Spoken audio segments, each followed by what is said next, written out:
Share song. That was my cue. So folks know this meeting is being recorded.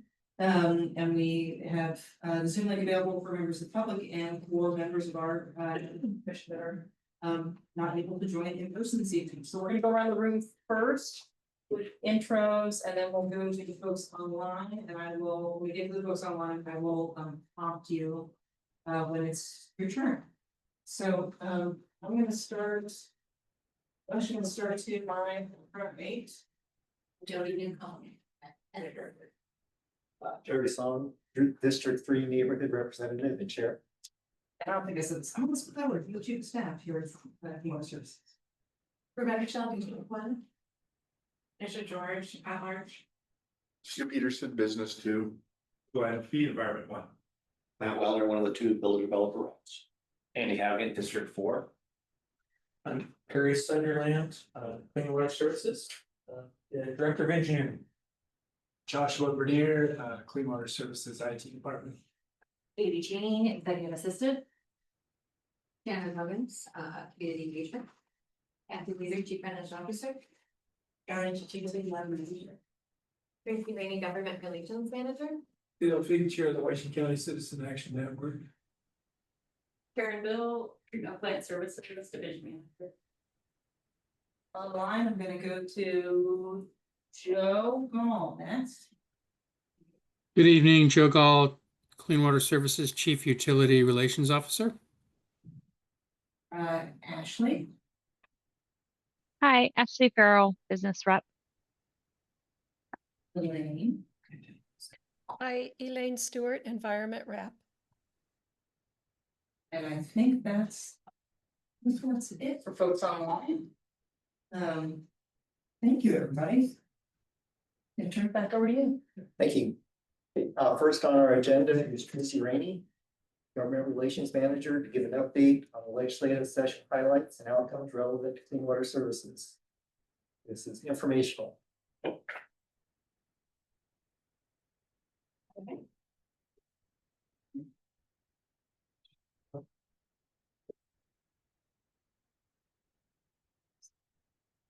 Sure.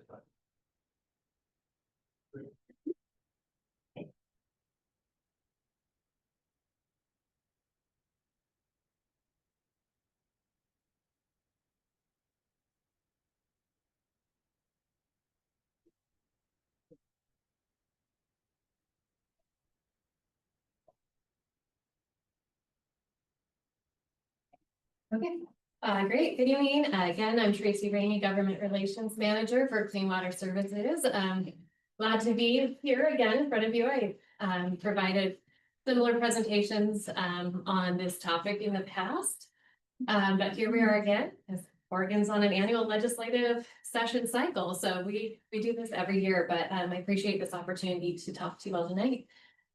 I will be talking quite a bit about the recent 2025 state legislative session that just wrapped up in the last couple of months, and talk about how we fared as Clean Water Services with our board adopted legislative priorities.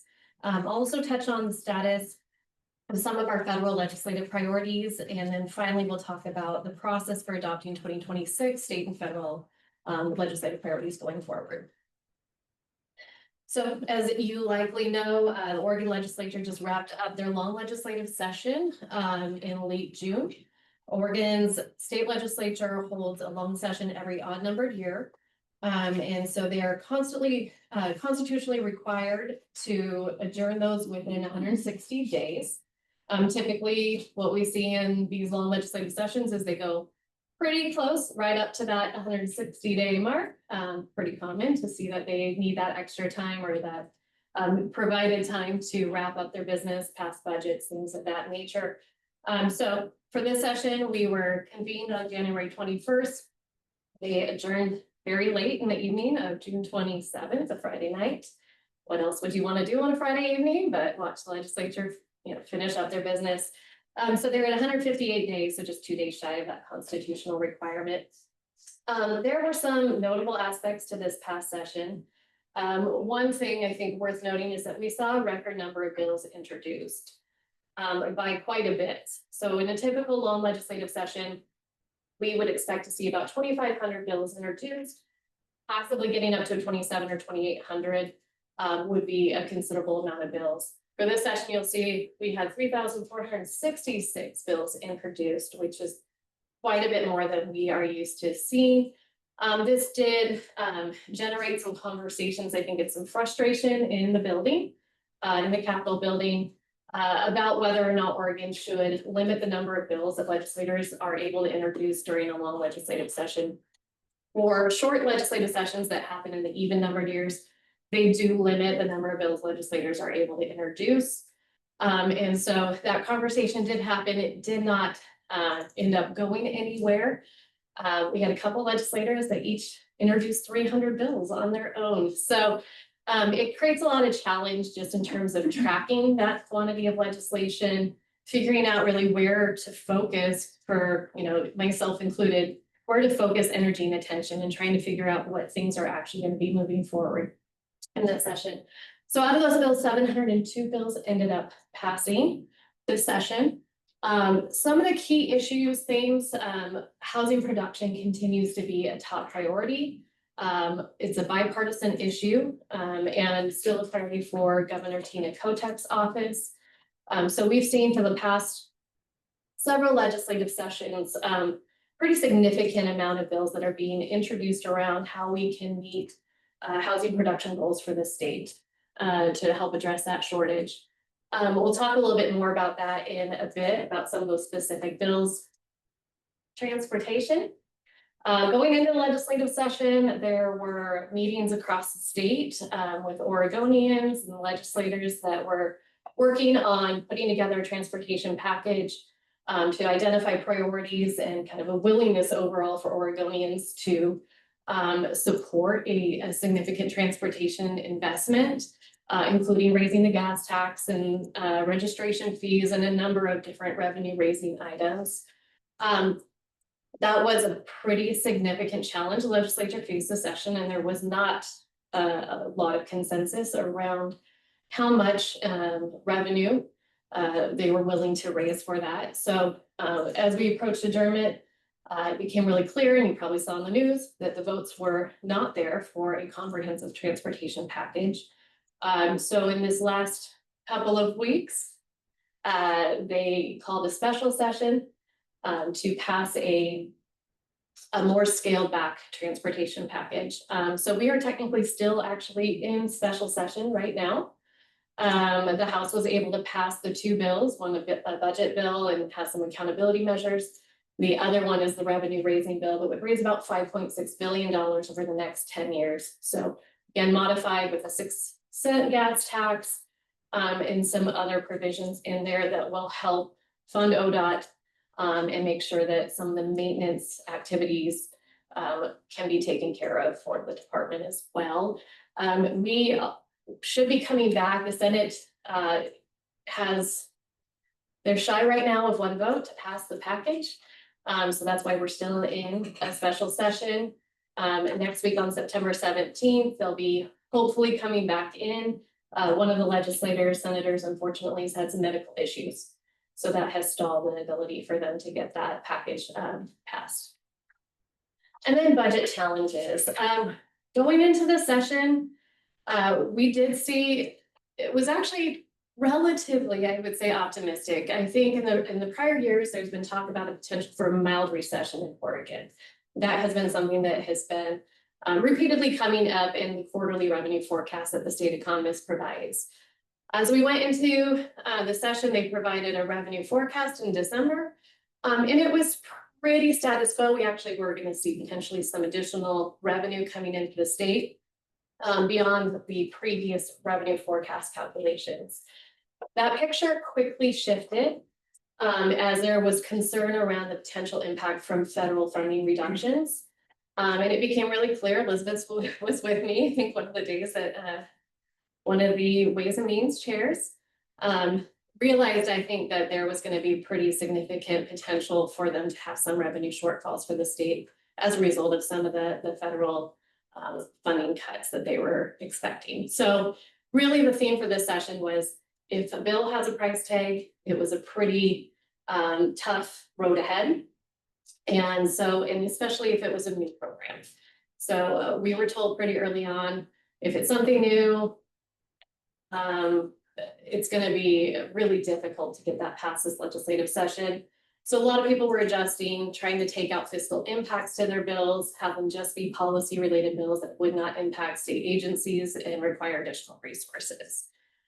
We just had a recent revenue forecast that came out in August. And the state is looking at a budget shortfall.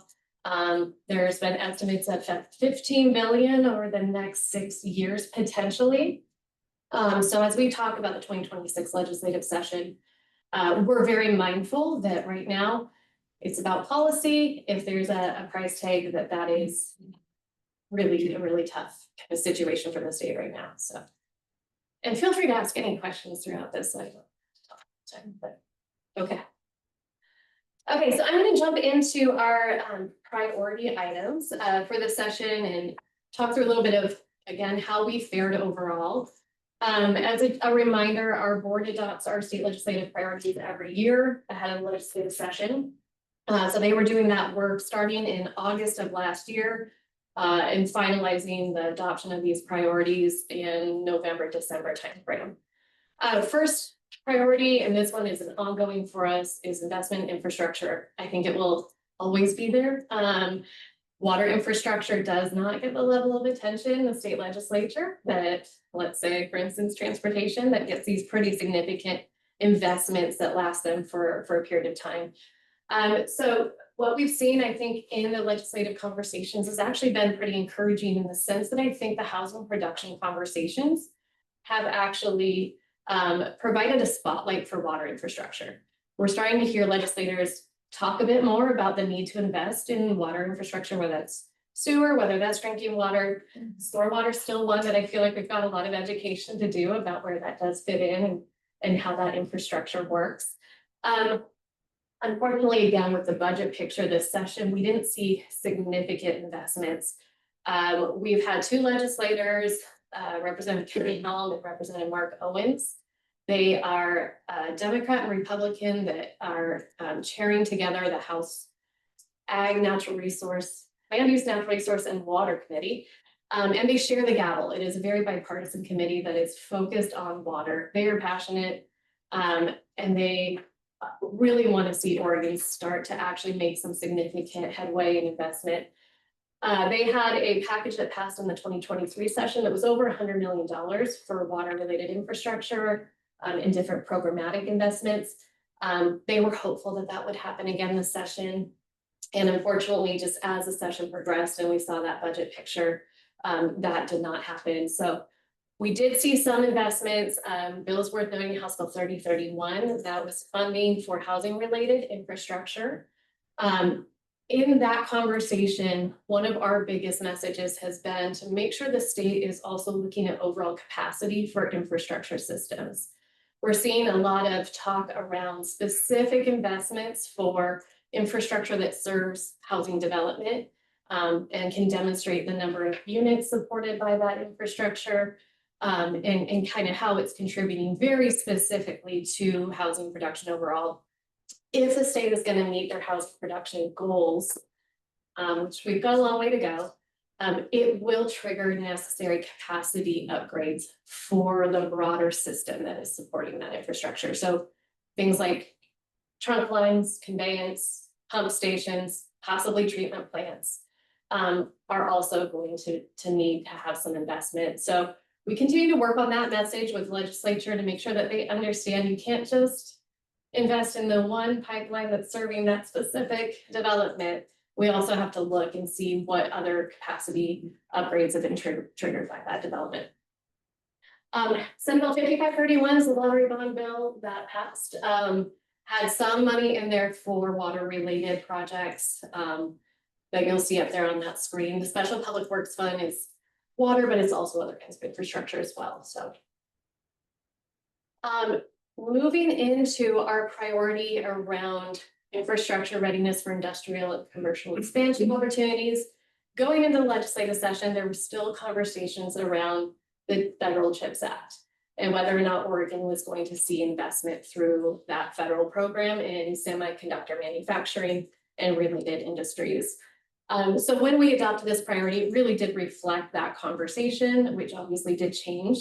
As we led into the legislative session, one bill that we did engage in, House Bill 2411, provides $10 million that complements a program called the Regionally Significant Industrial Sites Loan Program. This funding can be used for planning as well and for infrastructure investment. The conversation we've had with Business Oregon and state agency that is involved in that legislation is to make sure that any infrastructure that's provided by a special district is eligible as well and will benefit through that investment. Moving into our priority around preserving our local infrastructure financing tools. Two bills to mention, House Bill 2968, system development charges. This bill has been around for a couple sessions now. It would provide a state fund that would essentially cover the risk if a local government decides that they are willing to defer SDC collection to the time that the certificate of occupancy is issued for housing. And so if that developer then were not paying timely, the state would then make payment to local government and then would engage with that developer. It had a price tag of about $10 million. So the last couple legislative sessions, that has been the barrier for this bill, and it did not pass the session.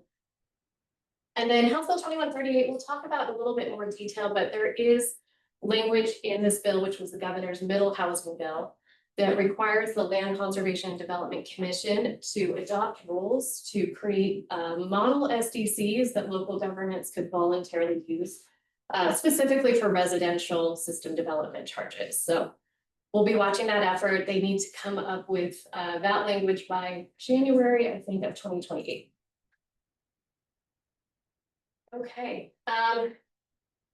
One of our biggest wins for sure this session, we're really excited about House Bill 2169. This is one bill where I can say, I'm not sure quite how we did it. And I'm really grateful that we did, because this was arguably to some degree new investment. But this will provide really critical funding to the Department of Environmental Quality to continue the work that we are doing to expand their water reuse program. Right now, they've had one staff person that's doing a whole lot of things. And the reuse policies and regulations for the state haven't been updated in decades.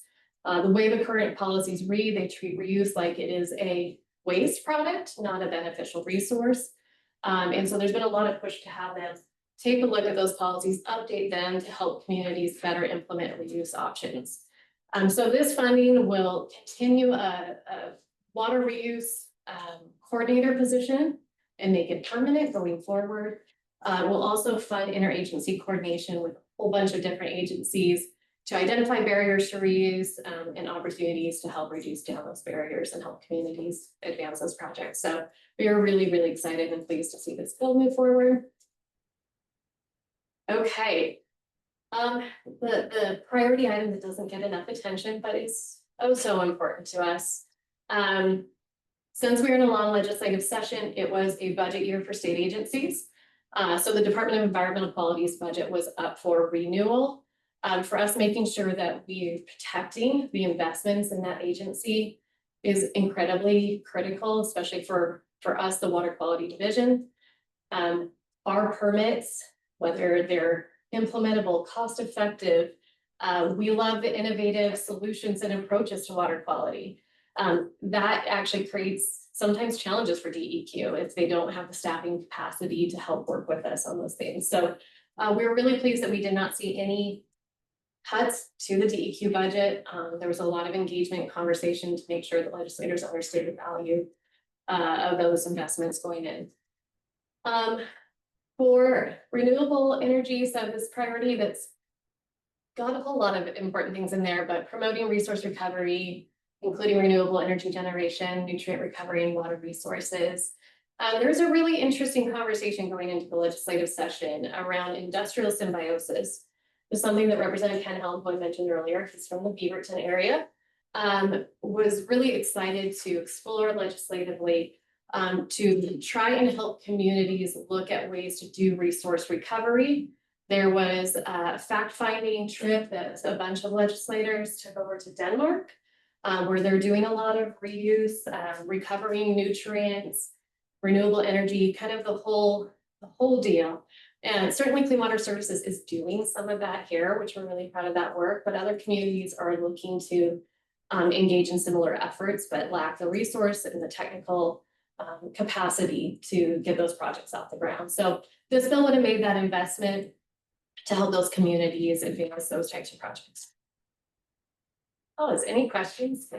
Yes, please. I have two questions. One of them is, when they do the budget process, right, 85% of the general fund comes from personal income tax in Oregon. So are they projecting personal income tax, I presume, when they do that, based on current economic conditions? Yes, they are projecting personal income tax, and right now the projections are dipping down. Absolutely. Yeah. What about, you said I keep hearing that federal funds are not going to exceed or were received. What specifically are those? I never see an itemization of them in any of the reports, and it's just, we're not getting it. But what are they? It's, there's a combination. Certainly there's a lot of conversation around healthcare. And that is an area that is far more complicated, and actually one that Elizabeth probably can speak to better, since she was living in healthcare world for a while. But in terms of funding for the Medicaid program. That's what you're talking about, is Medicaid, correct? That is a large. That's what okay. All right. That is a huge portion of it. The other thing that is, maybe worth mentioning is Oregon is connected. You may have seen it in the news, but we are connected to the federal tax code, including federal definitions. And as part of that, the federal definition of taxable income, therefore, is our definition of taxable income. So as they're talking about this, with passage of HR 1, which Congress passed in July with reconciliation bill, that means that the temporary change, I think that runs through 2028, of not taxing things like overtime or tips, means that Oregon also kind of automatically is playing in that space as well. So impacting our income collection and revenue at the state level. So either Oregon can try to disconnect from that definition, or they're going to see a revenue impact until 2028 that comes from that. So they're also taking a look at that. I do have the deficit that they're looking at for the 25 session. I think it's going to be around 373 million for this coming biennium. So are they going to borrow that? Oh, I don't think so. I mean, I think we're just gonna not be able to see a lot of investments in certain programs. Is kind of the most likely. Unlike the federal government. Yeah, I was going to say. State local's got to balance the budget. Yeah. So they're just, Yeah. making some hard decisions ahead. Oh, yeah, time, that's the thing. Yeah, you got about 10 more minutes. Yeah. Okay, so PFAS. There were a lot of bills this session around and polyfluoroalkyl substances of PFAS.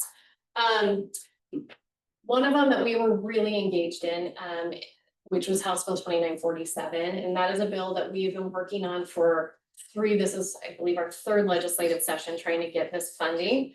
And this would fund a study where Oregon State University would look at kind of the occurrence, fate, transport of PFAS in biosolids. So providing additional data. I know that we do a lot of work here sampling and trying to understand kind of how PFAS may work within biosolids that we land apply. But this will be a statewide study and hopefully provide good data. What we always say is let's lead with good science, with good data. So we're really excited to see this investment going forward. Senate Bill 91 is a phase out of PFAS and AFFF firefighting foam. We're seeing there's been a lot of states that have adopted this phase out as well. But there is, we see a lot of PFAS that does come from firefighting, certain firefighting foams for very high temperature fires.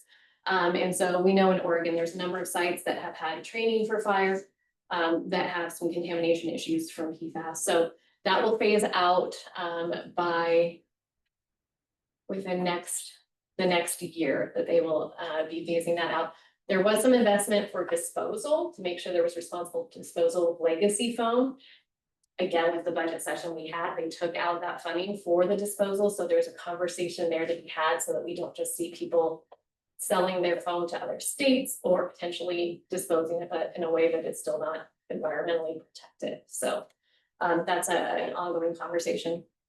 House Bill 3512 was going to be a very broad phase out of PFAS from a variety of products. She lined up, jumps out right away. I showed her kind of like the full rundown. We've done cosmetics here in Oregon already, but this covered other personal care products, but it was pretty extensive list. That bill did not pass.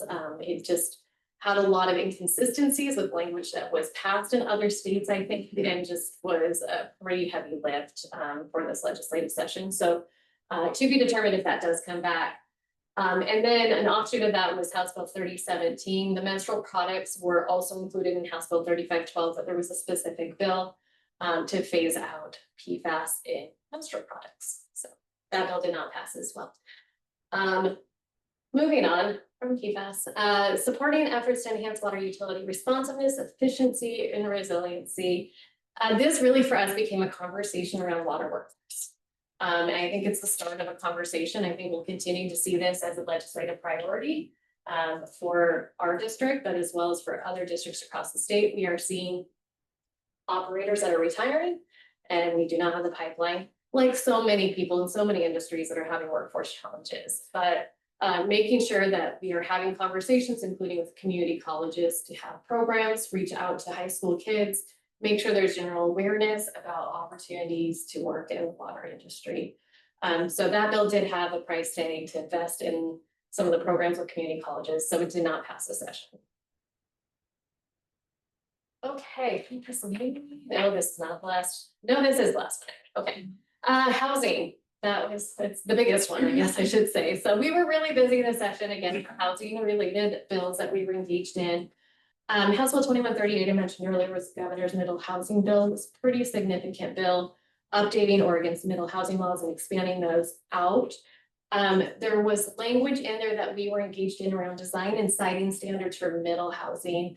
Really what this conversation is making sure that there is clarity where there are stormwater requirements that exist and that are coming from a water quality permit, and making sure that as we talk about removing barriers for housing production or trying to streamline housing production, that we're not seeing confusion or conflict between water qualities, Clean Water Act requirements, and those state policies around housing production. And so it's been a lot of education, a lot of conversation.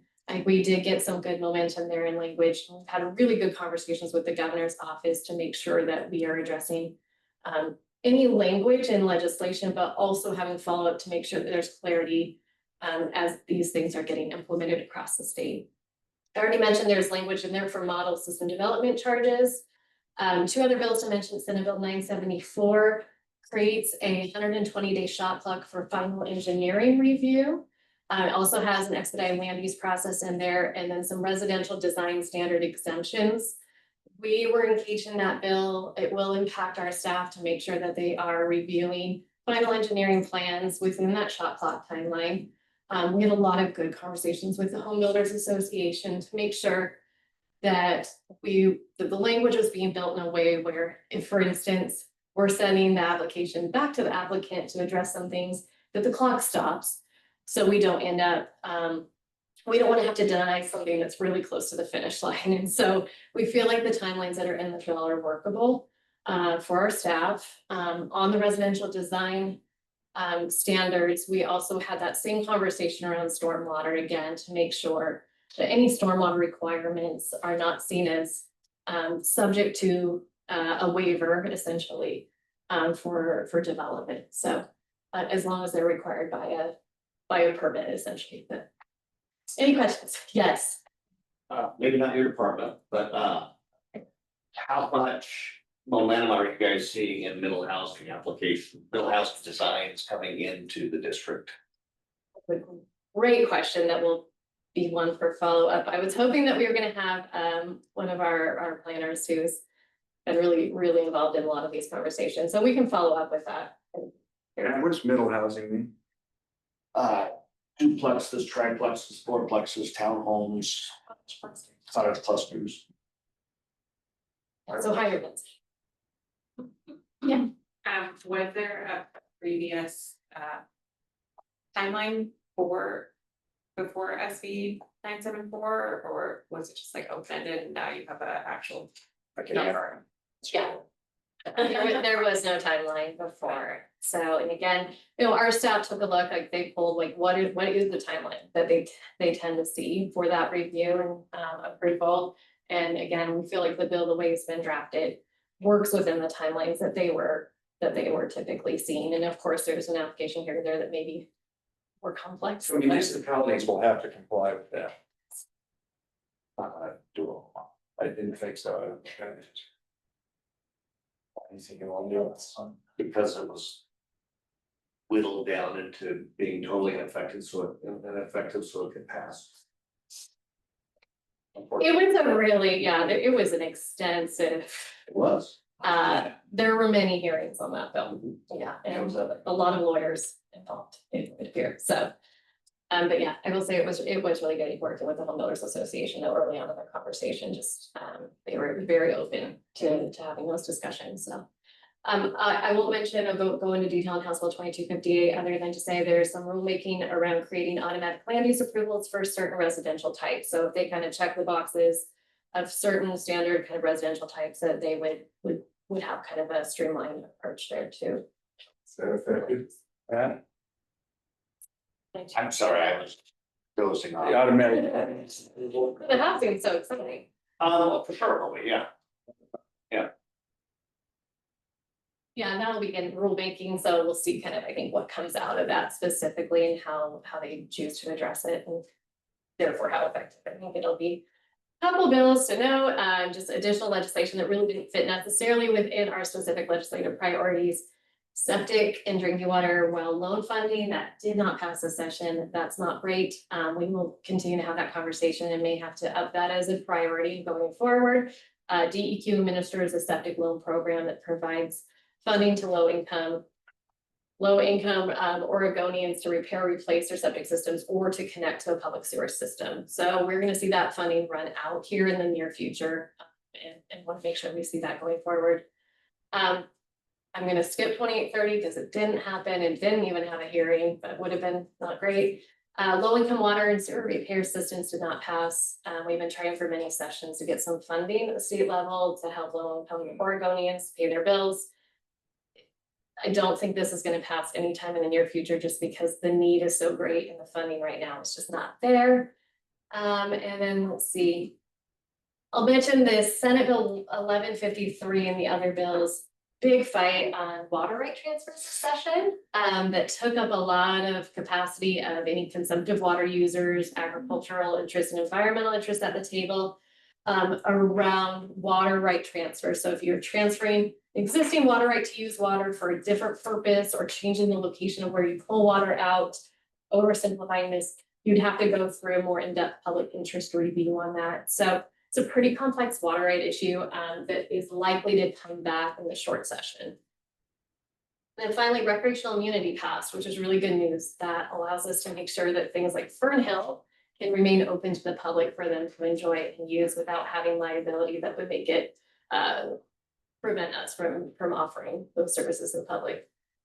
So timeline for 2025, we're going to be going into another annual session, the short session in 2026. It'll be a 35-day session. There'll be legislative days coming up here in September and then again in November. Legislative measure requests for bills for the 26th session will be due November 21st. And then we'll see them do organizational legislative days in January with the first days of session in February. Again, not to last more than 35 days. I may skip over a federal legislative update because we'll be coming back next month with a pretty significant update on Scoggins that we've talked about previously. We're not seeing a ton of activity with our federal legislative priorities. other than to say some of the agricultural conservation programs did see some funding coming through with the reconciliation bill that passed in July.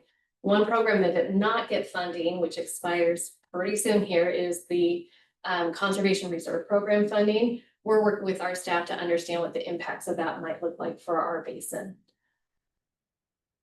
Okay, so we'll do this very quickly. For 2026 federal and state legislative agenda, we're starting the process already of looking at our current priorities, seeing which ones we think need to be carried over to next session, see if there's any new priorities that we want to add or anything that comes off the list. We're having that conversation with our staff. We'll be talking with the board coming up here. It sounds like probably in late October, as they start to work through those recommended priorities, and they'll hopefully be adopting those right around November, December timeframe. Okay, let's see. So yeah, I already mentioned 35 days for that session. That will be bill limits, so we will not have a lot of opportunities to introduce legislation proactively. And again, we expect pretty significant budget constraints for the session. So we'll be making sure that our priorities reflect that reality for the legislature. With that, yes, any items that we discuss that you want to learn more about for the 2026 session? We're short of time, and I told Elizabeth that would. Any further questions for Tracy? And that's right back. Okay. Great, thank you, Tracy. Okay, thank you all. Next up on our agenda is an update on the Clean Water Services occupied buildings. Will our presenters please come up and introduce yourselves as you begin the presentation?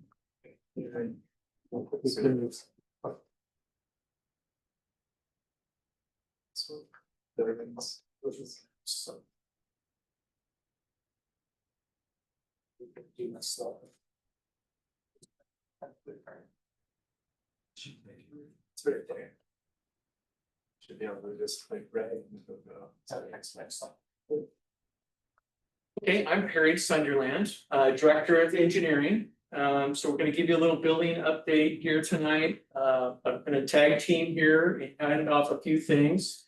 So I'm Perry, and then we have Karen Bill. And Karen B. okay, so we'll jump into it here. We're gonna cover the three main building projects that we're currently in process. We'll start with RIPL, and then we'll move to our central project. I think most folks are up to date. Our RIPL is our lab out in Forest Grove. Central, our new main building over there off Highway 26, and then the Springer project, which is north of the Hillsborough Airport for our field ops folks. So this is a little simple rendering of the new RIPL building. Yeah, it's big. So we'll kind of go to start with kind of the whys. So I'm gonna hand it off right away to Karen. You want to stay there and come up? What on? Thank you. All right, good evening, everyone. So I'm here to talk about why Clean Water Services needs the RIPL lab. Currently, our lab is located here at ABC, and our building is very old. It's been serving the district for 30 years. And because of its age, we're beginning to see failures in critical systems, and some of those systems that are failing include our chemical fuel hoods, the HVAC system, and an example of that is the top right picture with the soaked laptop, which happened pretty recently, about a month ago, when a failure of the HVAC caused clogging in the drains, and then water just soaked through the ceiling tiles into the lab. Another, example is the electrical cord taped to the wall there with red tape over a cup sink, which is just pretty much showing some of our space constraints that we're experiencing. That was the only bench available with a power outlet for a new piece of equipment. So we are really getting cramped as our needs grow. talking about growing needs, we're seeing an increase in analytical demands on the lab. Part of that is because of the increase in volume in requests to the lab, but also complexity of the tests that we are doing. And all of that contributes to the reason why we need a bigger space that can accommodate our growing needs. And then I already touched on the overcrowding and the space and utilities with the way that we're running out of space and kind of improvising lab suites that were not built for those functions. We're making do with what's available so that we can continue doing our work as in the district. Additionally, you know, one of the things we struggle with is security. We are a regulatory lab. And because of that, we need to have chain of custody of our sample and make sure that we keep our samples secure from outside interferences. And that is a bit challenging in this location. And so a lot of thought was put into the design of RIPL, taking input from staff with some of these challenges to make sure that the new lab maintains a regulatory bubble and takes some of the utilities and other things that are within the lab space out of the lab space. So things like gas deliveries, our DI water system, when we have vendors coming into the building at RIPL, all that will be outside of the lab bubble, and so those people won't have access to our samples. Just by show of hands, who in this room has actually ever toured our lab? Okay. Okay, yeah.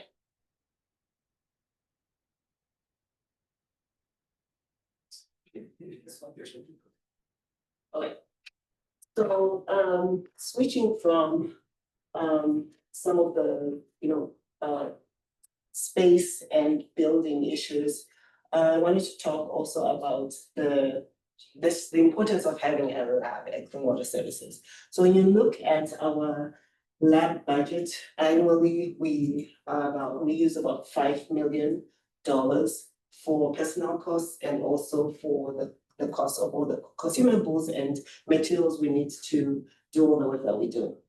And so if we didn't have a lab, a staff lab at Clean Water Services, we would take all that work to external contracting labs, and just the analytical work on an annual basis, we're looking at $3.7 million to get our work tested using contract lab standard turnaround times, which can get into weeks for some of the analysis.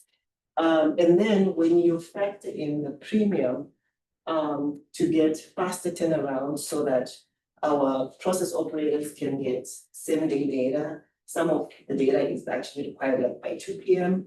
and then most of it end of day.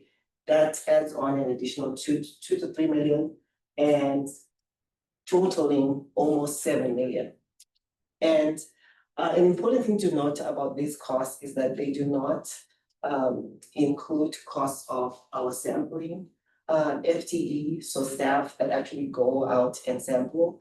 It does not include the cost of transporting these samples to the contract labs, and it doesn't include the cost of other things like the way we monitor for storms and sample storms at 24/7, and also just responding to all the issues that happen in the district, like sewage overflows. So when you think about all those things, the total cost of all the work that we do really goes about the $7 million price tags annually.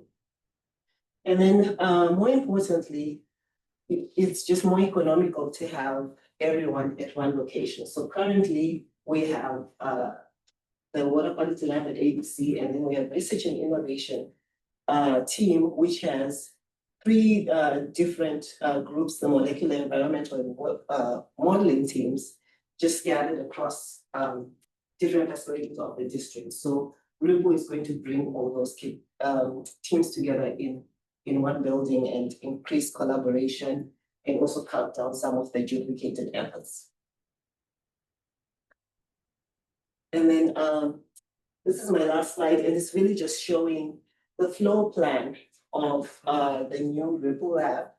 And all the spaces that are in yellow, purple, green, are areas that are going to be occupied on day one. We also have some spaces in the middle there in blue, labeled flex future space. And those are spaces that will allow us to do any extra work that is needed when we're talking about future regulations, starting research for that, or any new analysis that we need to introduce. We will have space to, flexibility space to grow into those areas. And that's all I have for you. I'm happy to take any questions. How many square feet is the new lab? You know how many square feet is the new lab? 80, about 86,000 square feet. So total, we have about 75,000 are remodel from the existing, we're adding about. Yeah. What is the part that's being added? It's an extension lab or? The mechanical suite on the north side of the building, so the logistics. It doesn't work on. Oh, the it's screen. Oh. Yeah. So the north side of the building is the mechanical portion. So the second floor is all the air handlers and the exhaust suite. To put that on the existing building bumped us into remodeling the whole building and bringing the structural up. So it was cheaper to put it on the north end of the building to serve that. So that's some of the addition. And that's the logistics. So you're seeing the first floor here where the vans come in and the sample logistics. That little appendage on the top part is what Karen talked about. We have vendors that come in and service things, but we want to make sure they're not in the secure bubble of the lab. So that's kind of like chemicals delivery. Karen, help me out. Like I said, DI, water, or gas. So we have a lot of outside vendors that come in and service those pieces for us. So The tests that are done in here are for compliance, is that correct? they're, I'm gonna default to Karen, but most of it is regulatory compliance. And so they accept your result. And process school, yes, you accept already. Are the conditions such that you could alter the test because of the condition? I'm sorry, sir. I mean, could you have a problem with your results of the test because of the conditions? In the lab. Yeah. I think the biggest struggle right now is just fitting all the work that we need to do. We are constantly down because of HVAC systems. For example, on Friday, we need to have a vendor come in to do an urgent repair on the HVAC system, so our hoods are going to be down. So for 3 hours, we won't be able to do any work. And so it's just like ongoing issues that we're having to deal with. So if your air handling breaks down, you have a health issue for you. Yeah, everybody out. So we had a meeting there, I don't know, 3 years ago or something, right after you guys purchased it, I don't know. Was that 5 foot longer than that? Not good things. When we were there was a lot of empty rooms and I mean, I'm trying to envision what we saw, which was a vacant office building basically to. Is this a total gut and a rebuild from the inside? Yes, Okay. yes. But it's just the lab area, right? It's not that entire building. It's the entire first floor. It's the entire first floor. So the first floor, all the yellow represents the lab space proper with logistics on the north and the samples coming in. So north is to your right. This is the lobby. This is the locker room area. So this is the flow of the people into the space, and then the samples are flowing from right to left into the lab space. And advisor for this again. So we are at, well, you're jumping ahead on my slide. So those are my slides, a little bit up to that. So here's where we're at today. So to kind of answer your question, yes, we have a lot of underslab plumbing. So that's been ongoing. All the predecessors to the mechanical, we've been pouring concrete, electrical infrastructure. These are the things that have been going on. These pictures are a few weeks old, but we're a little bit, we've got pretty much the first floor out of the slab. So all the underslab work is done at this time. Some additional things that we're still working on. So we do have working with Karen, part of the budget is working with Karen on new lab equipment or lab equipment that we're going to move So that is, we have a furniture package that we're coordinating a little separately. And then some branding and other stuff that we're dealing with, kind of that little separate pieces of the project. Project cost, so here we are. So our total 65, we're at 55 right now in construction. We have about, we were at 16 months here a little while ago, so we're about 15 months till substantial completion. We're anticipating some time here, working with Karen's team on operational continuity. So September final in November, we do anticipate a few months to kind of get things moved over. What samples are we gonna do here? What samples are we gonna do at the new space? Are we gonna contract out for a bit while we move people and get equipment validated and back online? So that's the gap that you see between final completion and the final move in, so. And a point of order, June 8th, 2022 is when that RIPL site. Thanks to Chuck. I think this, I mean, it's not like you could have gone out and bought a building that fit this building, you would have had to redo anything. At this point, has anybody, and this is just curiosity, has anybody evaluated, let's just buying a raw piece of ground and building a new building would have versus redoing an old building? At this time, no. In planning, there was discussions of that, yes. So, but I know we got, the building was purchased for like $3 million or something. It was, I don't know the numbers, but It was a very good price. it was a very good price, so. I get this at about $800 a foot, which is a lot, man. It's like building a hospital. You know, they're extremely expensive. There is a lot of complexity to the air handling and the environment in each of the lab suites. Going back, you know, as Karen talked about, we are integrating, so each one of the suites has specific requirements for atmosphere and air changes, as well as temperature and all those type of things. So it is quite a complex air handling system that deals with that, plus all the infrastructure. We do have some flex spaces.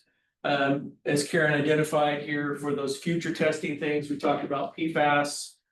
We also kind of have that little extra space to deal with something in the future that comes up. So we didn't like build it today to be at capacity the day we moved in, but it's give us a little capacity for the future to be able to deal with something that comes up, so. Excellent, so here's a schedule, just kind of a graphic version. Yeah, we've got a little bit to go, but we're in it. We're in it pretty deep. Lots of work going on. We have about 35 to 40 people on site every day in multiple trades. So it's a very busy site at this time, so. Next project, talk about the new central office building. So we're just moving to 60% design. We're under contract with our architect to begin that. So this is where our initial estimate was. We're trying to revise down. We had about 5.3 to kind of get to our revision on our floor plan. And we're looking at potentially phasing, if we go over that, what we can do later, what we need to do now. So I can give just a little bit more context, right? As we are moving out of the lab here at ABC, we will also move our administrative staff out of ABC. And this is where the administrative staff is going to go. Yeah. And in fact, some of us are already there. So just to provide that context, because I don't know. yeah, so we have two Yeah. separate things. So yes, to ABC to deoccupy this facility. Yes, we have to have the lab staff go to RIPL, and then this building be ready to house everybody on the staff side. So that's the plan, and that they're all lining up to be the fall of 26 or early 27. So. And the city's moving in here, right? Over. I can't speak to that. There might be somebody online. Joe might be able to speak to that. I haven't been involved in that discussions, but I know that there's actively pursuing to find a buyer. Yeah, Perry's correct. We are working with the city of Hillsborough. They are interested in the ABC property, so there's ongoing discussions with the city. Thanks, Perry. So repurposing things, so we're looking at ways to really right size the central. So it's not a complete tear down, it is a simple TI, adding offices where needed, reconfiguring some spaces so they work. We're doing it kind of by neighborhoods, it's really our layout that we're working with the architect on. So we're trying to size each group to have it fit. Yet not get too crazy with staying within our budget. So first floor is pretty much going to stay with what you see today.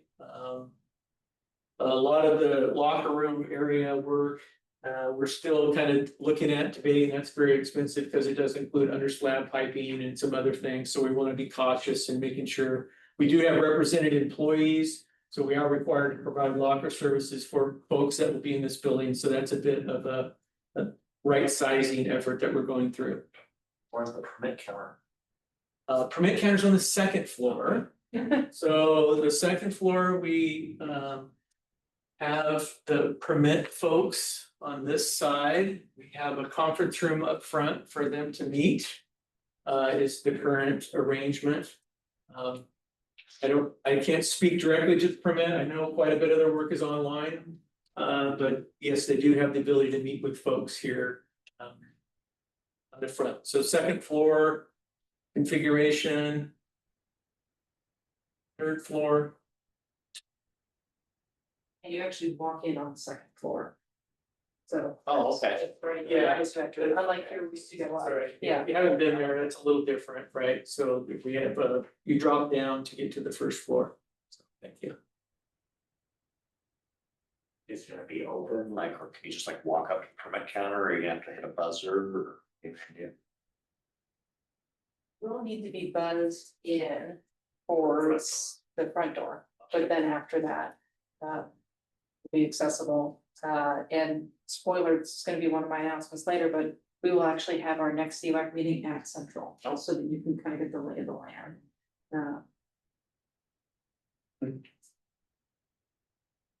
Sorry, Barry. Oh, that's fine. That's good question. Schedule where we're at today.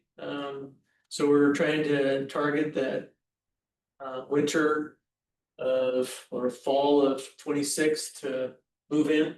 We slipped a little bit on some of our design stuff and getting contracts going, but I'm optimistic that we can catch up. The TI is getting fairly small as far as the scope.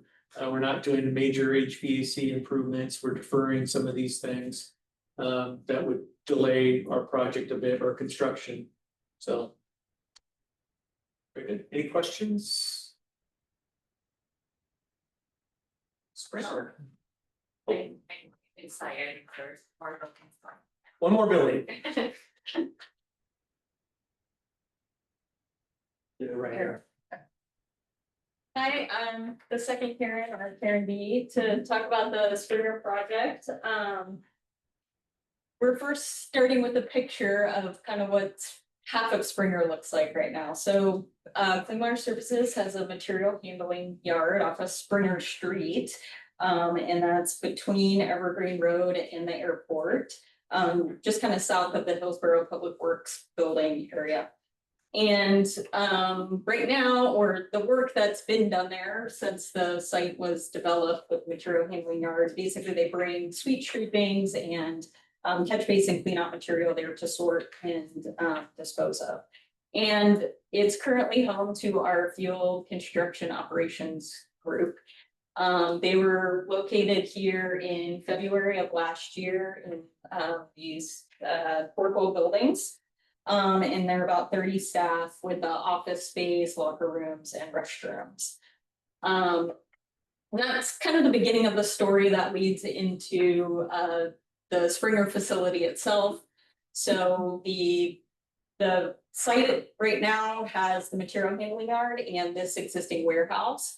And it was through a facility planning process cited as a location for the future office and support facilities for the construction field ops crew. During the planning process and looking at types of work, you know, we combined that with also the pump station group. So both of these groups kind of, you know, they have work vehicles and supplies that they gather to go out throughout the district to address, you know, pump stations or pipeline rehab or emergency projects. And the construction field ops group specifically has never had a central location where all of their materials and vehicles could all be stored in one location. So the material handling yard was kind of like phase one, and this was identified as sort of the phase two of the project. So I guess the last little note here is that it has also been identified as an outpost for emergency response. It's not officially an emergency response center with all of those requirements, but it will have folks that will go out early to respond to emergencies if that is needed. So currently we're working through design and finished up the 60% design deliverable. The rendering on the lower left-hand side shows the rendering of the existing warehouse is the big gray building up front and the extended new offices and locker room buildings off to the right. And around the perimeter of the site along the back side, you can see the covered vehicle storage areas there.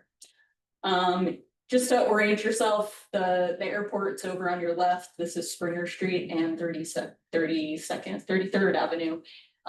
Basically splits our two properties. So on the plan view, kind of explains it more from the aerial, the existing warehouse, the new building, the covered fleet, and then the material handling yard that I've been referencing as across 33rd.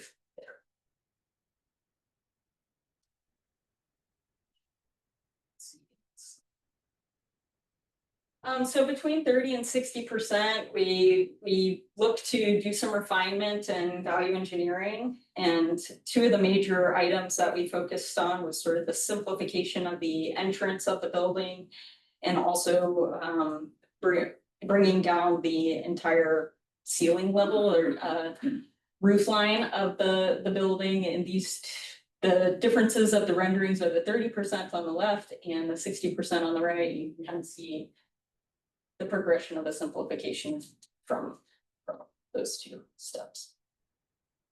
Generally, the operations of the facility haven't changed much. It's much of the exterior and architectural features. On the interior, some minor modifications, but generally the outline of the building with the new expansion is on the kind of starting from the bottom building to the top is the existing warehouse area on the bottom. Then where the public entrance is, some conference rooms, the lunchroom, then the large, you know, flexible workspace area. So one of the requirements working with the field operations crew is, you know, like flexibility and openness and the ability to bring everybody together to have trainings, go through work assignments, and then disperse throughout the day. We have some office buildings and then the locker rooms up top. Overall, the existing warehouse is about 10,000 square feet and the new building area is a little bit less than 16,000. There's some fun renderings of the interior. The upper right is the main entrance to the building, and then kind of working down the hallway when you come in is you know, kind of splitting the crew area for training space and seating, and then this is a shot of the lunchroom. Again, simple, clean, durable. That's kind of what we're going for. So next steps on this one, so we're working through to the 90% deliverable. We have our land use application in, so that we're hoping to hear back on that soon. Kicking off the 90%, kind of looking at stormwater analysis and what we're gonna have to do for the entire site. And one important item that we've been working closely with, coordinating with the city of Hillsborough is a crosswalk between the two properties. Since our staff will be kind of going back and forth, we, trying to think about safety for everybody here. Looking at costs, so at 60% deliverable, with some of that simplification and value engineering, and refinement of the design too, we've seen basically an overall drop in the construction cost of about $2 million from the 30%, which is great. And then our overall projection with our architectural and design fees have the total project budget of 23.6 million.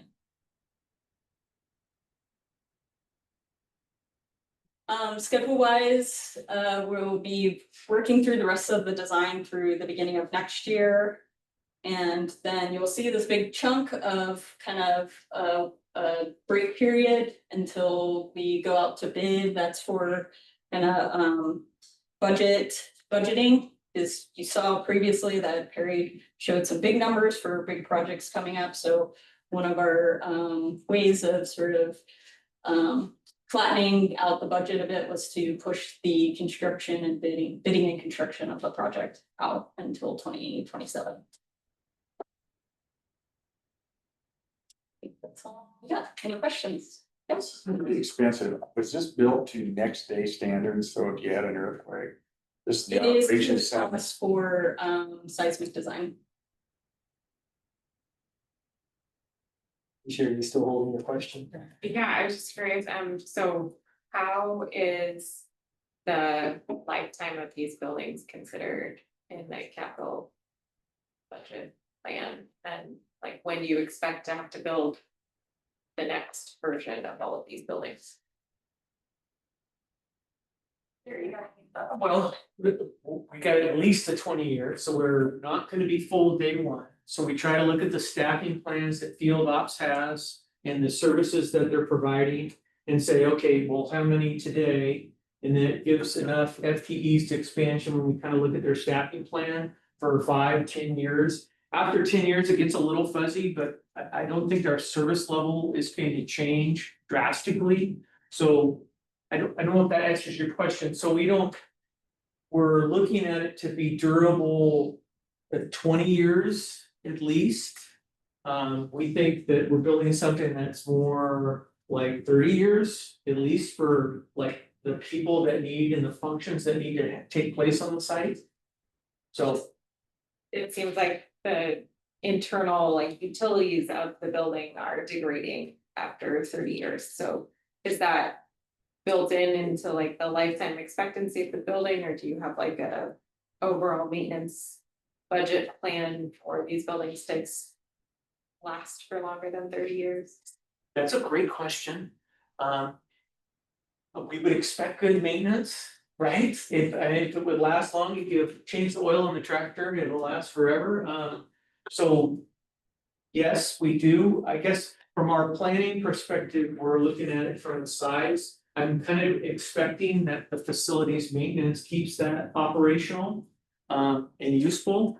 So I think you're comparing it to the lab that Karen was talking about in failure in the lab.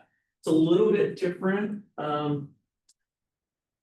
So I don't know if I'm answering your question very good. I think part of what you're asking about is asset management of the district, and we have had conversations here around like the West Basin Master Plan and how we're planning for the needs of the district in the basin, in the two basins, based on population growth, based on the lifespan of the height of the pump stations of the treatment plants, and when we think we're gonna need to expand or replace. And basically applying that same question to our occupied buildings. So for spaces where we're having staff, do we have that same system in place, or how are we thinking about the life and management? And I think part of what can get you a more complete answer on is I am with our facilities folks, to then speak to that, and I see Karen also. Yeah. I was gonna add that, I think, specifically for the lab, one of the issues that we've seen is with things that are failing, when we try to bring in people to fix them, there are access issues because of the way some of the utilities were built into the system. And so lessons have been learned from that, I think, in designing a new building. A good example is the hoods. Our hoods, some of them are really corroded, and we're trying to assess if that corrosion was just external or coming from the inside. But because they're so old and the models, the way they were designed, it's really hard to look inside the ductwork. And so with improvements in technologies, some of those problems will.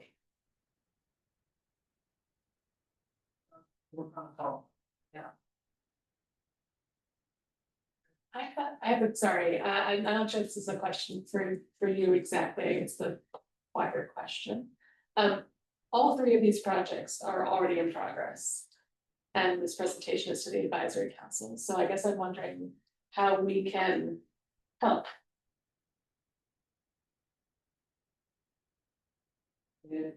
That's a good question. So this one was put on as an inform to help bring all of you along in this process. There are different elements of, especially the lab, that are going to impact our compliance. And so some of this is foundational for you all to just understand as we talk about those next building blocks around compliance. And then that ends up triggering, you know, we don't want you to read about it in the paper that we're selling this building. We want you to have a heads up and awareness. Also, this is a big, large dollar amounts. And so we will also be coming to you later this year, beginning of next year, and say, who wants to serve on the budget committee? And these are big dollar items that also impact how we think about budget and if we're being good fiscal stewards. So it's a fantastic question, and you should keep asking us that.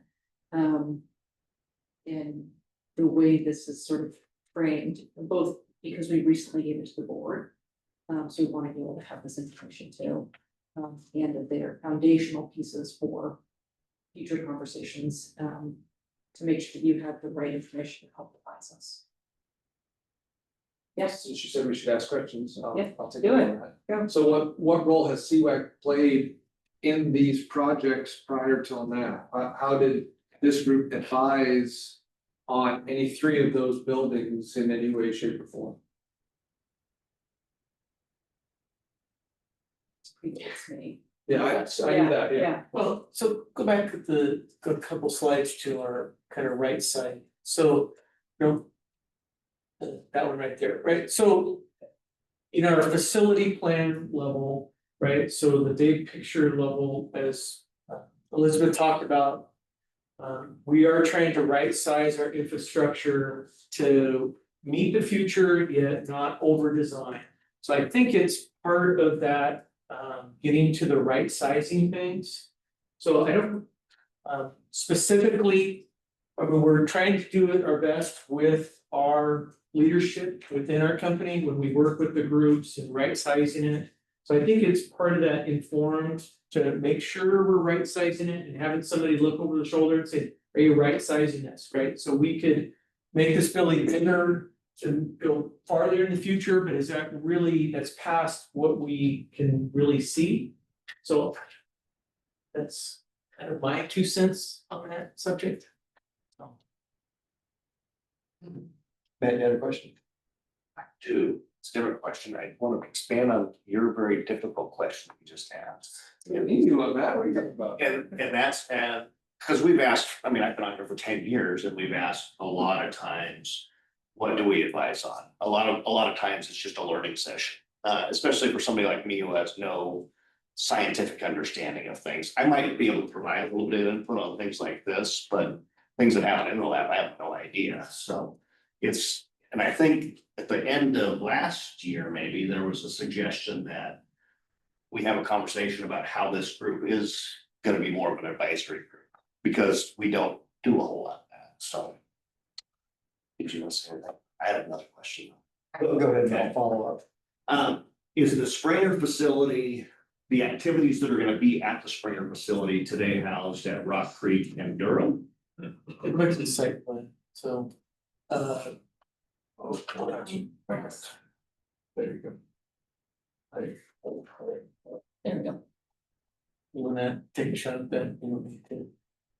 Yeah, I think he's talking about the people that are gonna go to the new building. So right now. 2/3 of the group are in the temporary trailers. On this site. Working on like, and they have that actively. Yes, they work Okay. some here, but then they work out all over the district, basically. The pump station crew is at Rock Creek currently, and they will be moving here to combine A little customers there. Yeah, and some of the pump station crew is separated, East Basin, West Basin. For the instrument techs, they're coming out of the treatment plants. To assist the pump station crew, but. There is a lot of co-work with the field ops crew and the pump station crew. Generally, the field ops crew, their problem has been they stage their equipment at their work site. And they're moving it around, and so it's a lot of windshield time for folks to pick up equipment, move it to the new site to get it ready. As opposed to coming back to a central spot and staging for the next day and sending them out to do the mission and coming back. So that's the efficiency piece, and most of this is that fleet covered storage for that equipment. So they are quite scattered at this point in time. There is some room at Merlot, but not enough room to house them all at the Merlot with all the equipment. So it's try to get some more efficiency and getting that. Great, those scattered. So. And you can see there's some of the red irons parked over there on the material side, on the right side there. So having a lot of lay down yard is nice, so. We have a question online, if I read that. From Elaine, how have you incorporated resource demands and sustainability considerations into these building plans? Water conservation, energy conservation, use of native plant landscaping, on-site stormwater capture, etc. And we need to be clear about how to use the raise hand function on Zoom. That's a good flag. Thank you. For a new ops building here, we are working with Energy Trust of Oregon and doing their energy charrette process to help inform the project and look for opportunities for savings there. And yeah, for stormwater and other green requirements for the city of Hillsborough, we have, our canopy cover requirements that we've been working on for the parking area and a green feature that will be on the front of the building. But our big driver in these buildings is to select things that are durable and for O&M purposes. So we're doing our best to try to make sure that we're selecting stuff that fits right for the building and is with the eye to the O&M aspect, so.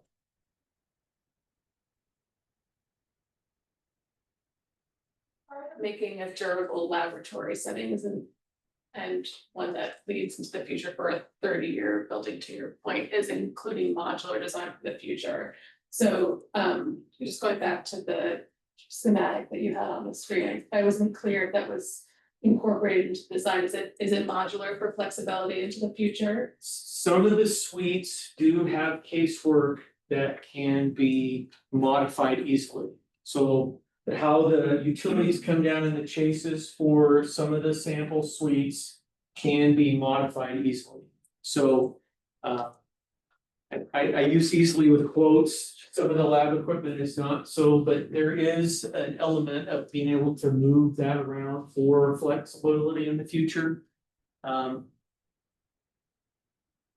Some lab spaces we specifically with Karen didn't design because we were like, well, we don't know what we're gonna test in this lab. So those are truly flexible. Other ones we could go back and remodel fairly easy. I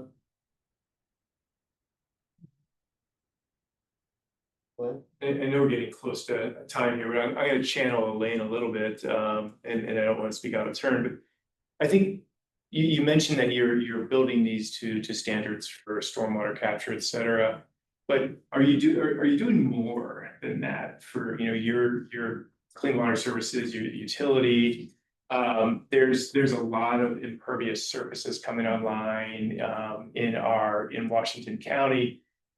Can you do more here to model what you would hope that other businesses would do when they begin to, I'm thinking of data centers, for example, there's a lot of buildings, there's a lot of rooftops that are coming online here, and we can do better. We need to do better with those. And this could be a model for that. Is there anything that you're doing in these facilities to model some of that? Or is there more that could be done? We're always looking for that opportunity, but I think going back to like the functionality. We can't, especially on we have a fairly constrained site, specifically here, that like we can't, we wouldn't wanna lose out on the functionality of the facility. So, specifically, are we going above and beyond? We're trying our best to, be a model of what we can. There's a large, stormwater treatment system around the existing perimeter of the material handling site as well. Yeah.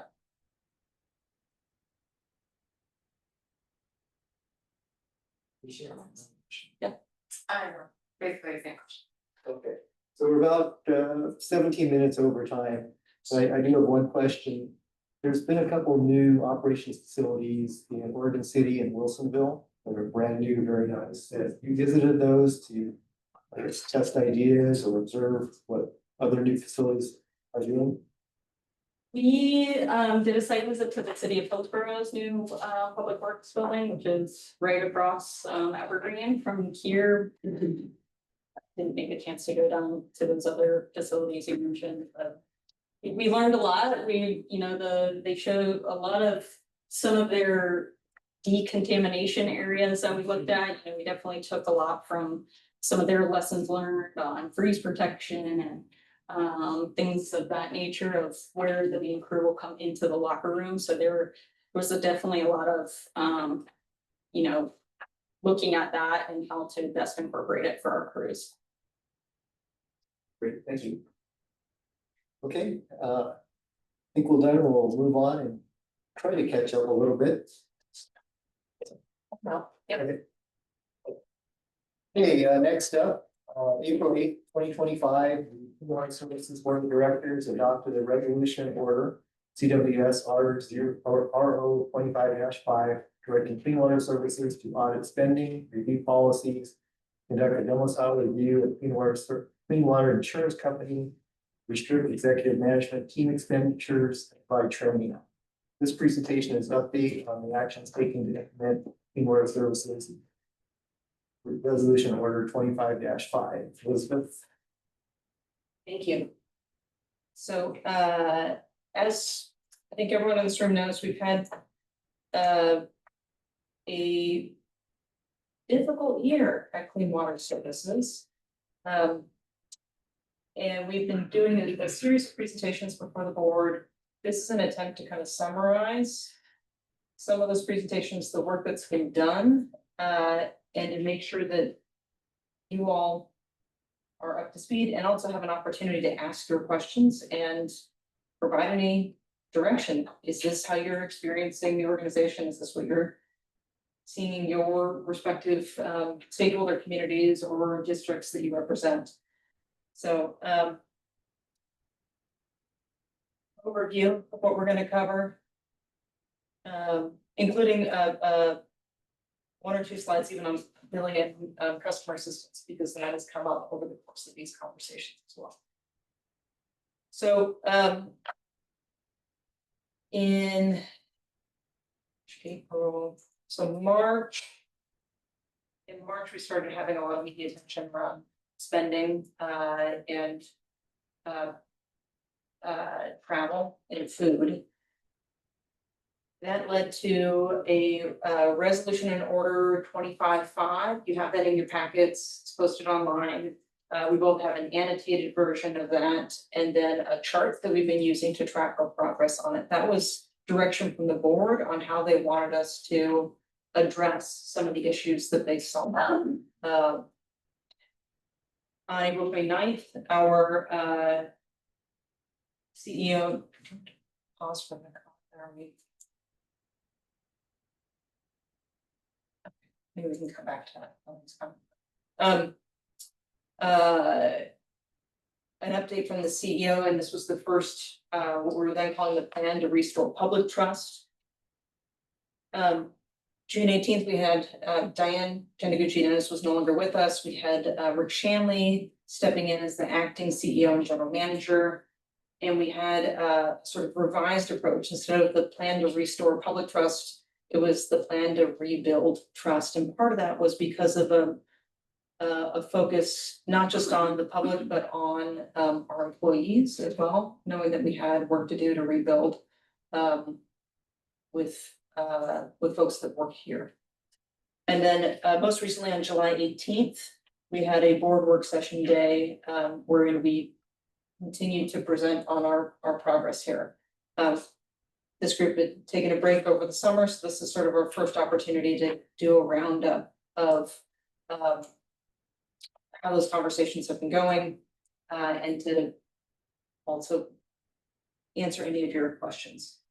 So the resolution in order 25-5, there are 14 separate actions within that, but they're largely captured under the headings of fiscal accountability, travel, meals and refreshments, our captive insurance company, which we shorthand as CWAC, Clean Water Insurance Company, and then the catch-all of the plan to rebuild trust. The big takeaway is that we are still on track for timely completion, and in fact, we're most of the way through the resolution in order. So if you look at that chart that's included in the packet, we're nearly to the end of that. We've prepared the materials before September 1. So there's one more check that we have on there around another step on the outside investigator that's conducting a fiscal and performance audit. So that's the one big chunk of work that still has not wrapped yet. I'll also say, we had a lot of media attention in the spring going into the summer. I think this is sort of a new way of doing business for us, and we expect to continue to have scrutiny, and we should. It's appropriate for the public, media, our employees to continue to ask us to do better and to ask hard questions. So high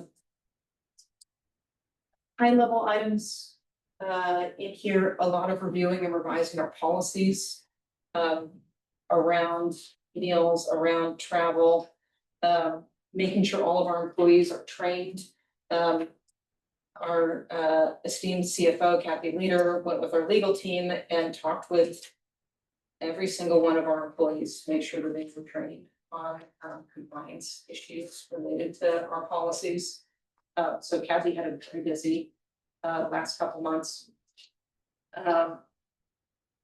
We have other practices that have been in place. All members of the executive team have turned over their P cards. So it's a lot has happened since the resolution of order was put into place. And so folks have questions also on the content of the specific resolution and order. I'm happy to pause and answer any questions there. Everyone has turned over their P cards? Of the executive team. Yep. That's defined as director of that.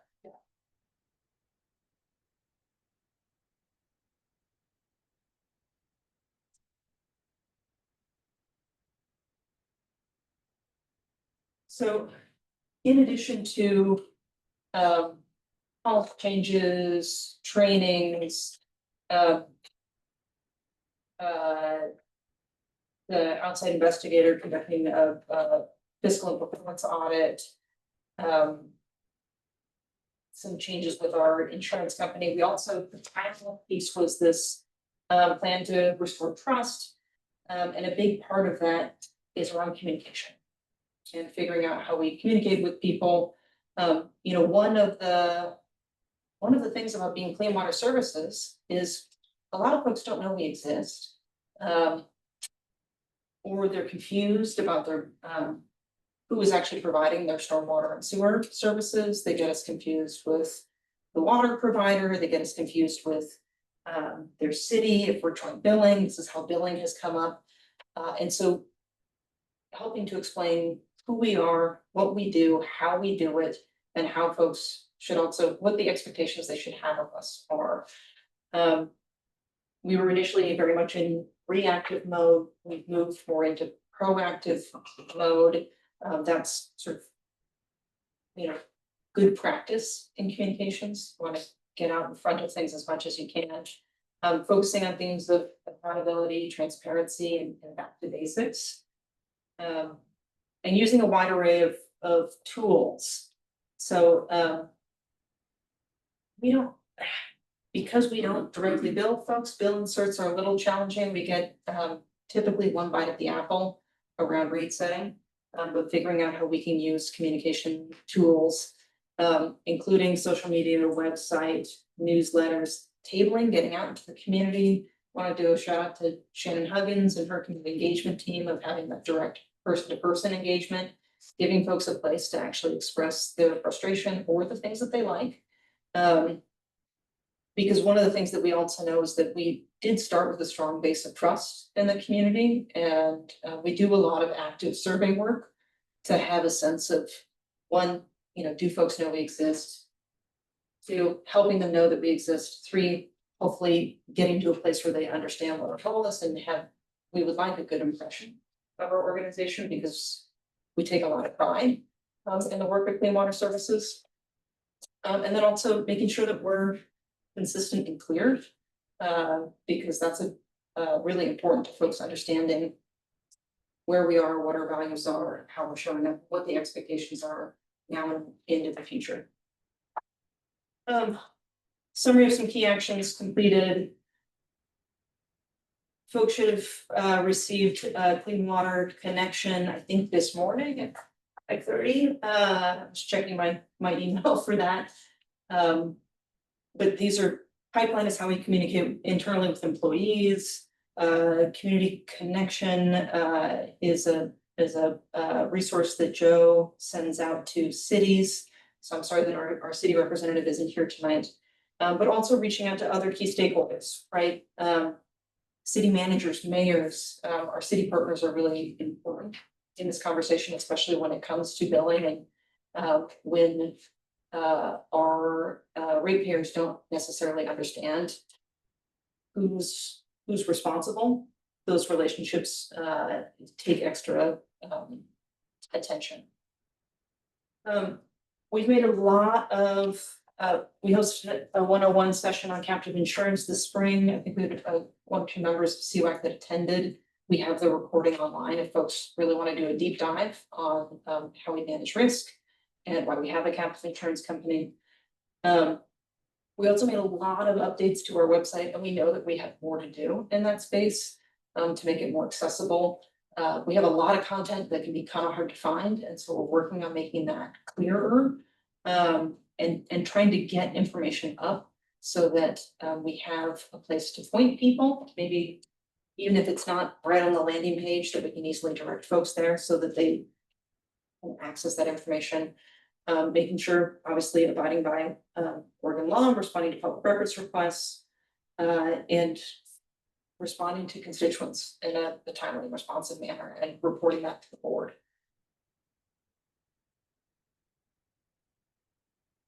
And then, you know, we take different steps to also just to make sure that we understand community sentiment and measure that. And that is done in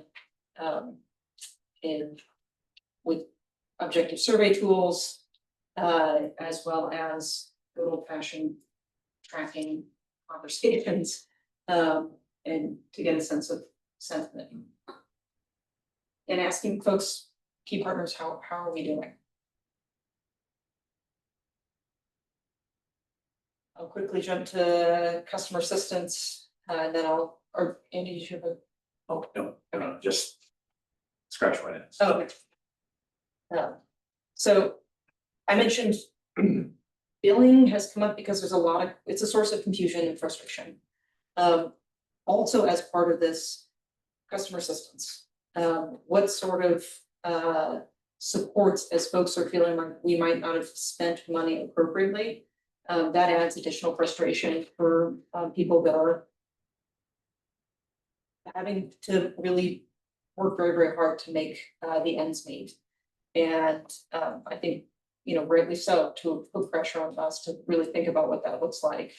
And so our board has asked us to take a look at customer assistance programs. We're in process on that. Our billing situation makes it more complicated because we're not directly engaged in billing our constituents. We work through TVWD or cities, but we're exploring, you know, what options may be available to us. And there are two flavors. There's emergency assistance, which we see offered by many of our city partners, which is the sort of, you have a bad month or bad couple months and you need that help to kind of make the payment. And then you have a low income subsidy, which is ongoing, and 12 Valley Water District recently implemented that. So that also brings it more into awareness as a potential program. So we are looking at this, doing some preliminary analysis, and it will be part of an ongoing conversation. So it's related, it's tied in, it's a little tangential, but it's really come up, and I wanted you all to also know about this as part of our work when it comes to rebuilding trust with our ratepayers. So as far, okay. Elaine raised her hand. All right, do you mind if we go to Elaine first? Sure, go ahead. Okay, sorry, Terry, I know this is your home, so this is. Yes. Hello? Hey. Hi, hey, I figured out how to raise my hand. How about that?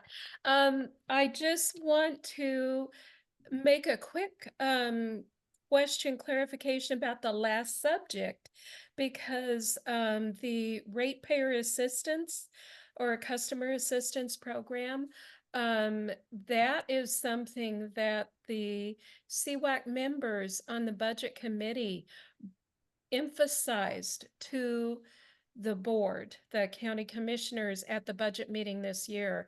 And personally, I'm excited to see what kind of fast track this has been on. I'm very pleased with that. So thank you. Thank you for looking that up, Elaine, and thank you for serving on the budget committee.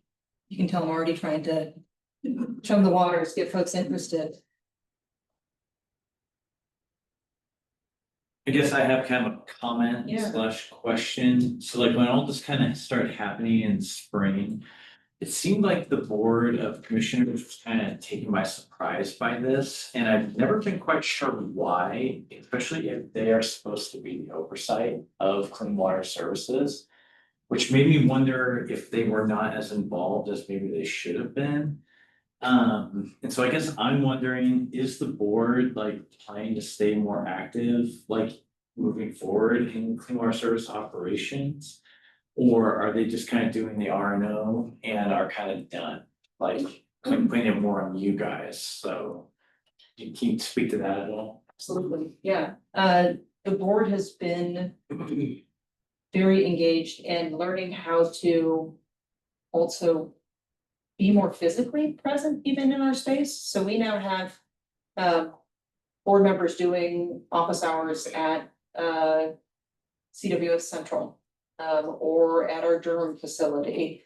So it's, you know, before they were spending their time at the county facility because they're county commissioners, and then we would come to them. Now we're seeing much more sharing of space and time. They have continued to be very focused on us beyond just the RNO. I think the expectations for continuous improvement certainly extend beyond the RNO, so we don't get to spike the ball and be done and pretend like nothing happened. I think this experience will stick with folks for quite a while.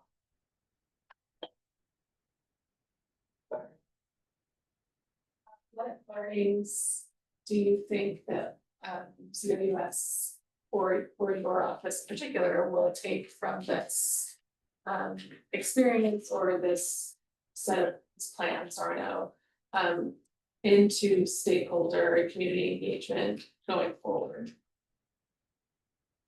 There were many lessons learned, and I, would welcome my other, looking at Kathy or at Joe. I've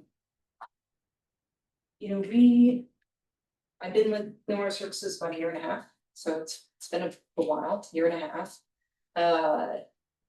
This is an organization that has become a national and international leader in clean water, right?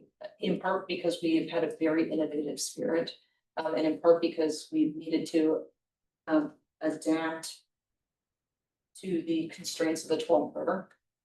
And as part of that, we also had a culture of operating more like a business in order to be nimble and innovative. And that spirit and ethos is really important to the culture of CWS. And also, we are a government. And so I think making sure that it's a yes and in that space about what does it mean to be a government? What does it mean to be a public employee? What does it mean to, right? All of those sort of trainings and learnings are things that really come to mind for me personally as a piece of culture shift that is, it's a big deal for this organization. I think it's really important. And I'd add to that, as we go forward, we'll continue to do those public expenditure and policy training to any new individuals as we do our cohort, as new individuals come into the organization. So we'll always continue that training. And we did some significant updates to our policies related to travel training and meals. We continue to evaluate those and adjust them time to make sure that they're in alignment with public practice. We have an audit that will be completed and based on some of those recommendations, adding some of that information and also into the policy. So we're committed to going forward and doing audits of those and compliance with policies. Does it mean there's no more pizza parties on Tuesdays? Is it have any kind of effect on like overall company morale because things are different? Yeah, that's certainly true.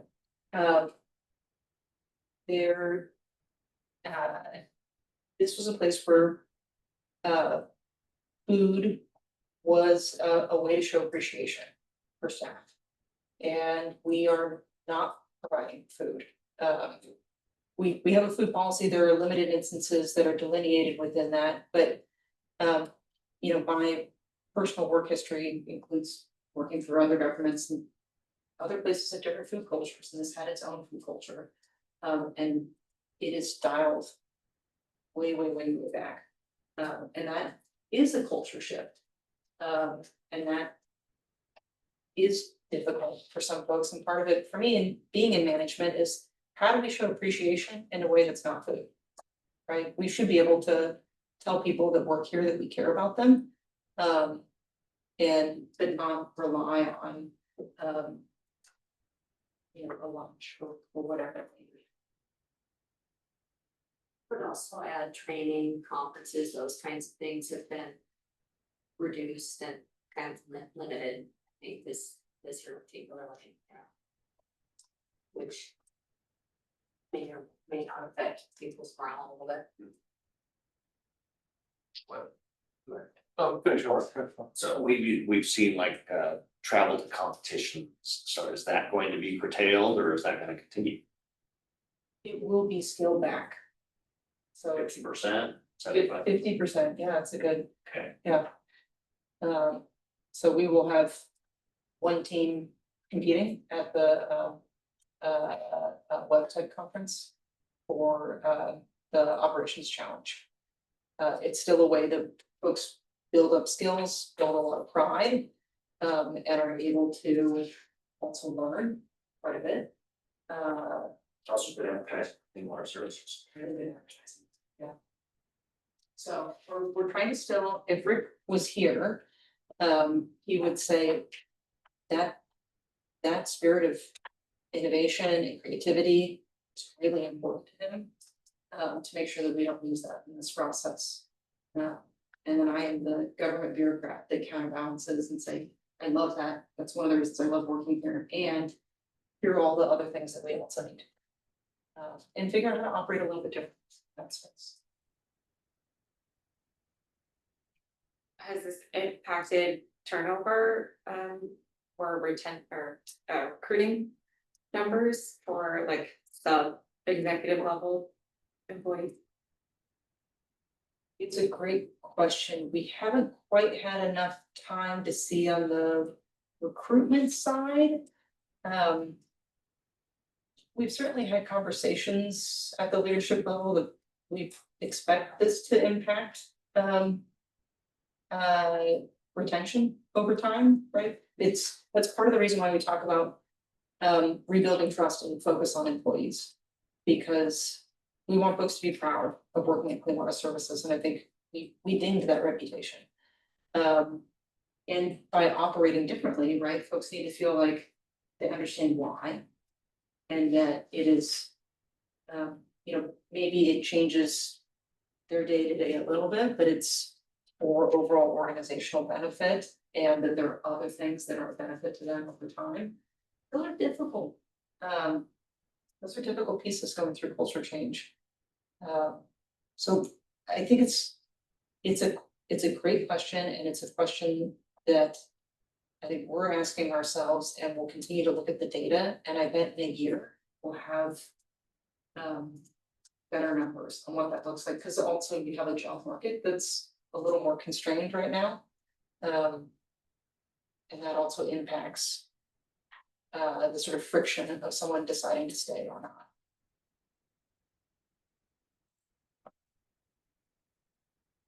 I think you mentioned that there's still a report to be produced, to come out in the next, 40, 60 days or so. I'm thinking ahead to that and how things transpired, in the spring. And I'm wondering, I apologize if I missed it, I think I probably missed it. How did CWS own the problem, accept responsibility, and acknowledge that there was something through this process so far, so that when the report comes out in a month or 2 months and we go through this news cycle and churn again, there's at least an inoculation against another round of bad news by saying, well, we've owned this. We apologize to the community. We recognize that we needed to change things. But was there something in the resolution that I missed where CWS has publicly owned the issue? So there's no line in the resolution in order that says, CWS mea culpa, but what we have done is put a tremendous amount of information online about what we did do, what our responses were. We have a whole Q&A section around rebuilding trust. We put a lot more information available online. And I would say that the biggest thing when I'm thinking about responding to, and Kathy's in the thick of this, so thank you for your service, is that we have changed our policies and practices.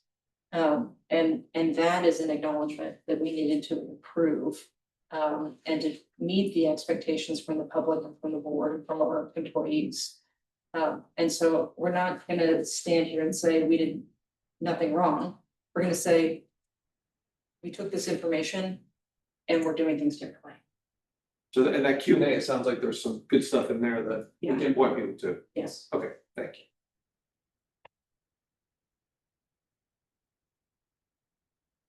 you. Any other further questions for Elizabeth? Okay, thank you, Elizabeth.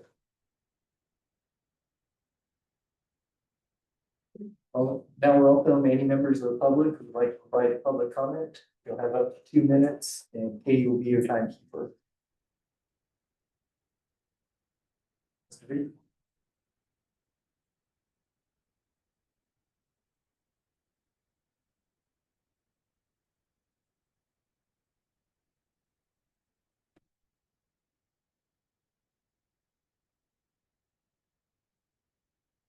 You let me know in that 15 seconds. It's been very interesting to me because I've been attending Clean Water Service advisory committees for many years. And also Washington County Board of Commissioners since 2015. So I've seen a lot of things happen, a lot of things change, good and bad. Three things I want to talk about. A work session at Board of Commissioners, with Tracy gave a presentation, was to participate in that. Local Emergency Planning Committee and Ontario. So those are the three things. Tuesday, September the 2nd, on the work session, they gave a presentation about Scoggins Lake, which I guess is going to be talked about later.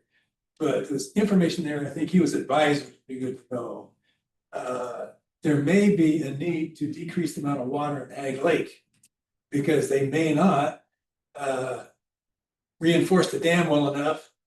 And they need to make sure that when the water splashes around, it won't push against the dam. That's the word you used in that meeting. So just be aware that that's an issue that maybe you will want to address to the Clean Water Services. Second thing was Local Emergency Planning Committee. I'm a member of that, helped get it started. And we had an incident response table topic funded by, we got it funded. There were 50 people in that. Clean Water Services was represented by 2 people. We had sheriffs, police officers, emergency planning people, all kinds of people,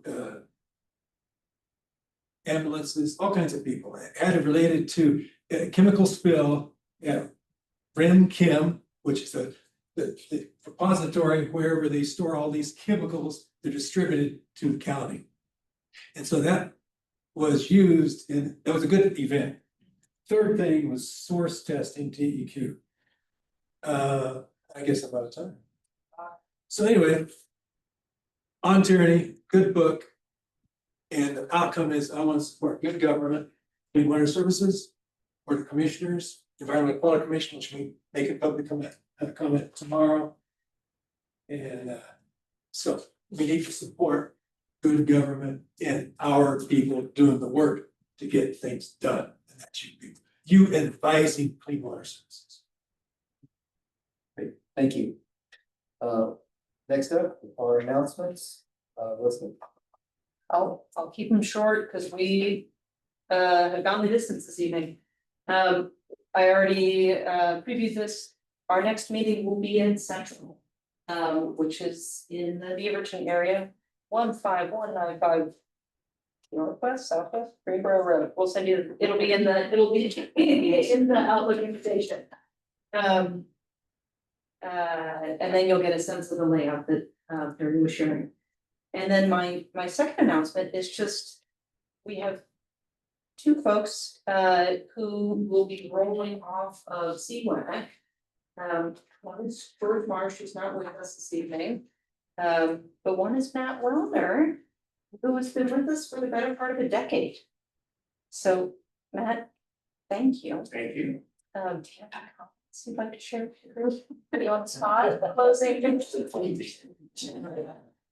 you.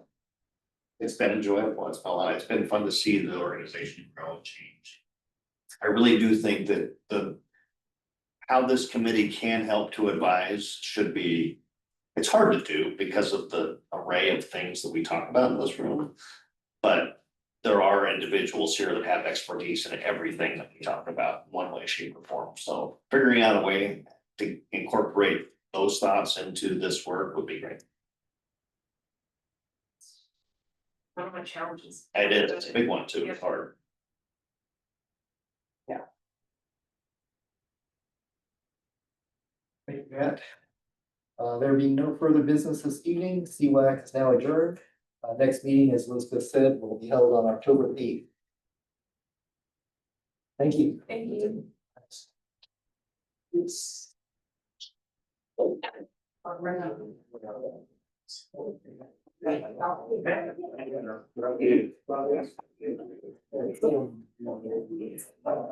Yeah.